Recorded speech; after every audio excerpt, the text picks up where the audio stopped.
আজ আমি তোমাদেরকে শেয়ার করব এই পুরনো পুতুলটা দিয়ে আমি কিভাবে এটাকে আবার রিক্রিয়েট করি। তো পুতুলটার খুবই বাজে অবস্থা, দেখো 6 বছর হয়ে গেছে, চোখগুলো তো একদম উঠে গেছে। তো তাই জন্য প্রথমে আমার কাজ হবে আমি চোখটাকে ঠিক করব। তো ওই জন্য আমি এখানে ক্লে নিয়ে নিয়েছি, ওটাকে মিক্সড করে এবার আমি চোখের শেপটা দেব। তো তোমরা ভিডিওটা পুরোটা দেখো, তোমরাও আশা করি কিছু আইডিয়া পাবে এর থেকে।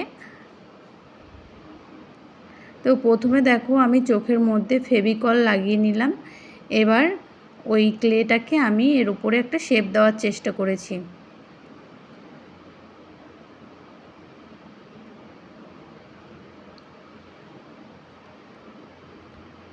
এখন এই পুতুলটাকে আমি পুরোপুরি হোয়াইট কালার করে নেব।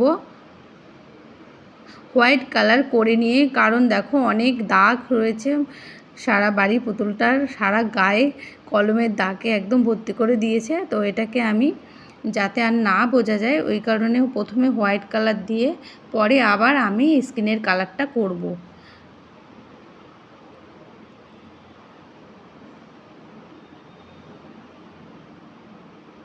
আমি এটাকে 2 কোট করব না, 1 কোট করেই শুকিয়ে নেব। যেহেতু আমি এটাতে রং করব, তো এখন দেখো আমার পুরোপুরি কালার করা হয়ে গেছে। এটাকে আমি শুকিয়ে তারপরে আবার আসছি। তো আমি এরকম একটা পুতুল করার চেষ্টা করছি, মানে মাথাটা যেহেতু এটা নাড়া মাথা, তো একটু ডিফারেন্ট তো করতেই হবে।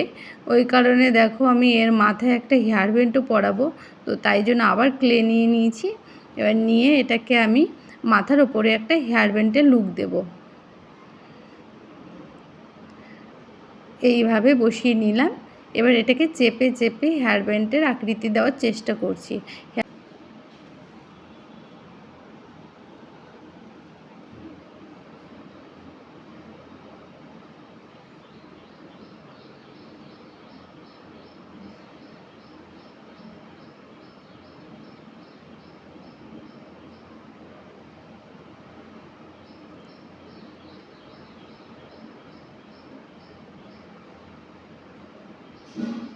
এখন একটা চাকুর সাহায্যে আমি এইভাবে দাগ দাগ মতন দিয়ে দিচ্ছি।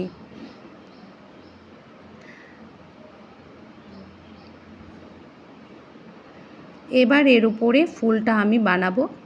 তার জন্য প্রথমে আমি ক্লেটাকে হাতের উপরে এরকম একটা লম্বা শেপ দিয়েছি, তারপরে একটু ফুলের পাপড়ির মতন ওই ব্যাপারটাকে বানাচ্ছি।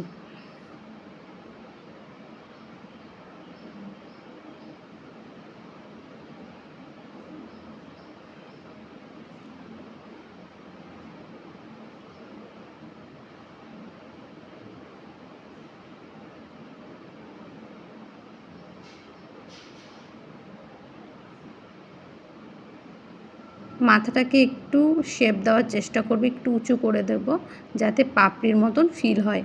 তো এখানে দেখো আমি চাকুটা দিয়ে আবার একটুখানি এর উপরে দাগ দাগ দিয়ে দিচ্ছি।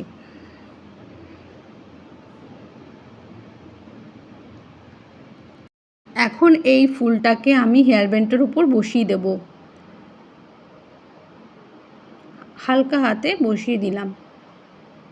এবার সাইড থেকে একটু পাপড়ির আকৃতি দিয়ে দিলাম। এটি একটু উঁচু উঁচু করে দিলে বেশি ভালো লাগবে, তাই জন্য আমি একটু উঁচু করে দেওয়ার চেষ্টা করছি। এখন আমি এটাকে শুকিয়ে নেব। এখন আমি স্কিনের কালারটা দেওয়ার জন্য কালারটা তৈরি করছি, কারণ আমার কাছে স্কিনের কালারটা ছিল না, তাই একটু কমলা কালারের সঙ্গে হোয়াইট কালারটা মিক্সড করে করে আমি যে কালারটা চাইছি সেটা আমি করব। প্রথমে একটু ডিপ শেড দিয়ে পরে আবার আমি এটাকে লাইট শেড দেব। তো এখন কালারটাকে আমি করে নিচ্ছি পুরো পুতুলটাতে। প্রত্যেকবার কালার ইউজ করার পরে আমি পুতুলটাকে ভালোভাবে শুকিয়ে নিয়েছি।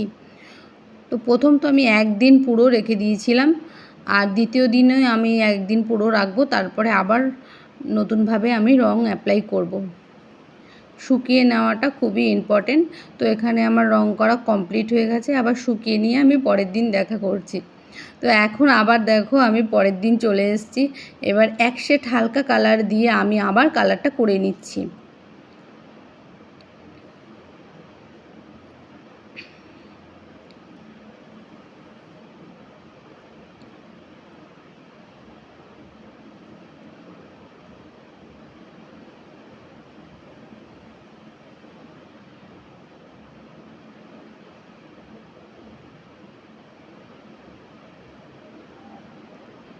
এখন মাথাটাতেও কালার করে দিচ্ছি। এখানে আমি ব্রাউন কালারটা ইউজ করেছি। আর এবার হেয়ার ব্যান্ডে কালারটা আমি করছি। প্রত্যেকটা কিন্তু কালার ইউজ করার পর আমি এটাকে অবশ্যই কালারটাকে আমি শুকিয়ে তারপরে কিন্তু ইউজ করছি। তো এখন আমি হেয়ার ব্যান্ডের কালারটা তোমাদের সঙ্গে শেয়ার করছি। এখানে আমি রেড কালারের সঙ্গে হোয়াইট কালার মিক্সড করে এই কালারটা তৈরি করেছি, হালকা পিঙ্ক কালার।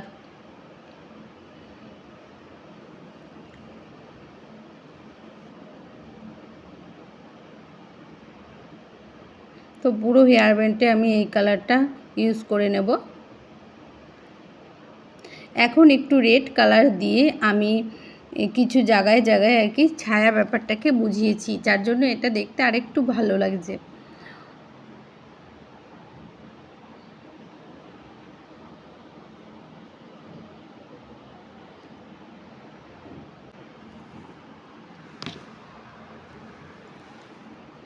এখন রেড কালারটা দিয়ে এই ফুলটার উপরেও আমি একটুখানি দাগ দাগ দিয়ে নিলাম।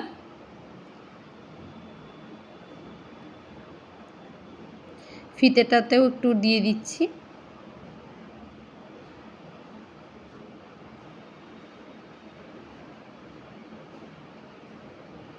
এখন ঠোঁটে একটু হালকা পিঙ্ক শেডটা ইউজ করলাম। এবার চোখের কালারটা করে নেব। প্রথমে একটা হালকা আকাশি কালার দিয়েছি, এখন কালো কালারটা দিয়ে আউটলাইনটা করে নিচ্ছি।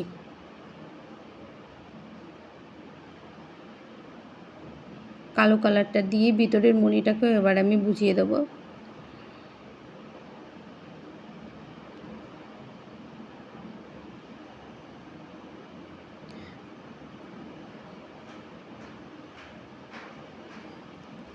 এবার ব্রাউন কালার দিয়ে আমি ভুরুটা এঁকে নিলাম।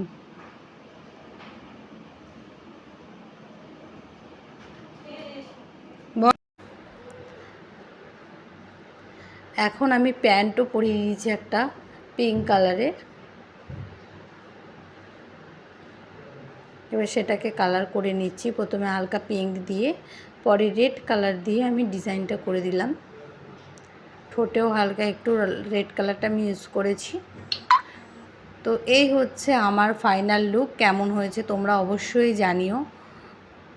তো ভালো লাগলে লাইক কমেন্ট করে দিও, আর তুমি যদি চ্যানেলটিতে নতুন হয়ে থাকো অবশ্যই সাবস্ক্রাইব করে দিও। আবার দেখা হচ্ছে পরবর্তী আরেকটা ভিডিওর সঙ্গে নিয়ে। টাটা।